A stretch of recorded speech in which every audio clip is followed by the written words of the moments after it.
कहानी की शुरुआत में मेहर पार्थ से कहता है कि वह तुलसी को जाने नहीं देना चाहता था। अगर वह उसे सच बता देता कि वह जिंदगी से हार चुका है और उसके सामने रुकने की गुहार लगाता, तो तुलसी कभी नहीं रुकती। इसलिए उसने जानबूझकर यह दिखाया कि वह खुश है।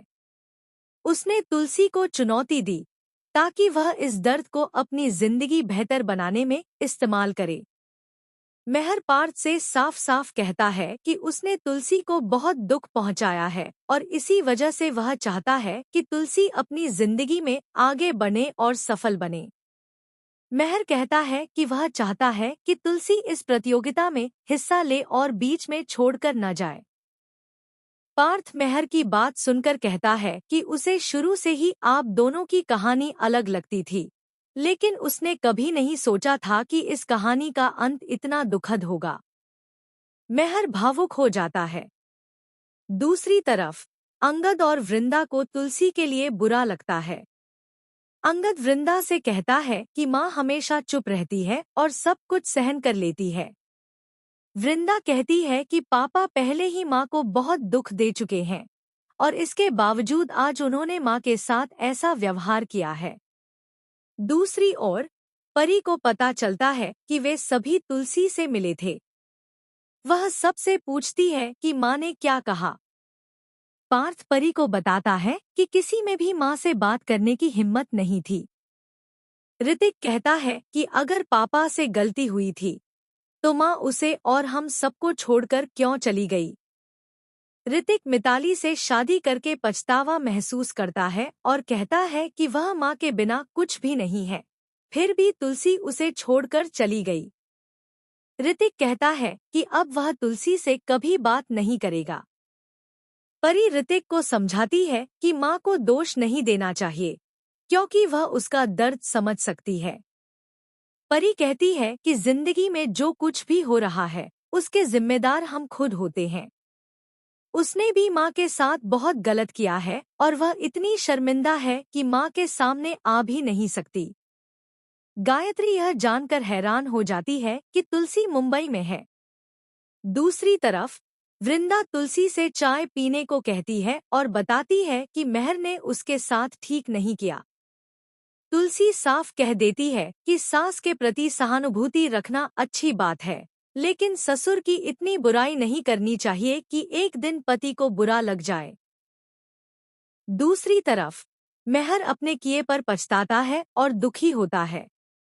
इधर तुलसी वृंदा से कहती है कि हम औरतें अपने रिश्तों के लिए पूरी तरह समर्पित होती हैं और पूरी जिंदगी जिम्मेदारियां निभाने में लगा देती हैं। मेहर मानता है कि इतने लंबे समय बाद तुलसी से मिलकर भी उसने उससे झूठ बोला। तभी गायत्री उसके पास आती है और कहती है कि उसने सुना है कि तुलसी मुंबई में है। वह पूछती है कि क्या तुलसी वापस घर आ रही है। गायत्री मेहर से कहती है कि उसे तुलसी को वापस ले आना चाहिए, लेकिन मेहर साफ मना कर देता है।